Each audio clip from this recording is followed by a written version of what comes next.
Ito ang Radyo Kalusugan 103.0 or 103.7, your trusted source of news and information. Ako po si DJ Tisa at kasama po sila DJ Orya at DJ Pino will be your anchors for today's broadcast. Ako po si DJ Lormino. So let's get started. May mga balita kami informasyon para naka-prepare para sa inyo. Radyo Kalusugan. Sa ating mga balita ngayon, may mga update tayo sa mga nangyayari sa loob at labas ng bansa. Una balita sa mga leader ng G7 nation ay nagkakaisa sa mga condemn sa mga pag-atake ng Russia sa Ukraine. Sa lokal na Department of Education ay nag-asensyo na magkakaroon ng bagong paaralan ng mga. Sa Showbiz News, ang mga nominado sa mga kategorya ng darating na Philippine Movie Awards ay nilabas na. At si Catherine Bernardo at Daniel Padilla ay magkakaroon ng bagong pelikula.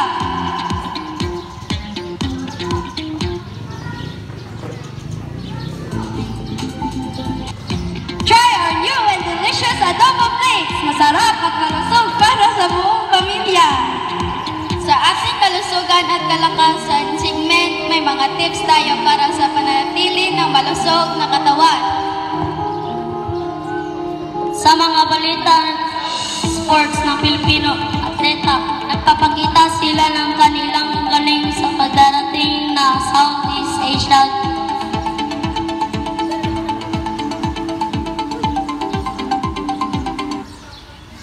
Get your dream phone now with Globe Telecom. Mabilis, malakas at abot kaya.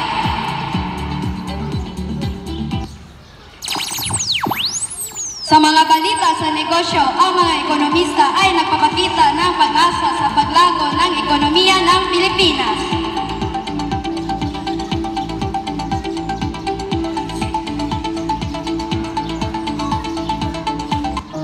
Tita, bakit mo pinupunta dito? Kasi anak, mayroon akong mahalagang bagay na gusto kong sabihin sa iyo.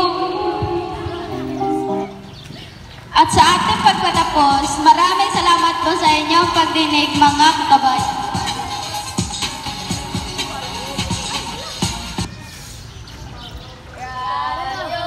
Your trusted source of news and information. Kalusugan!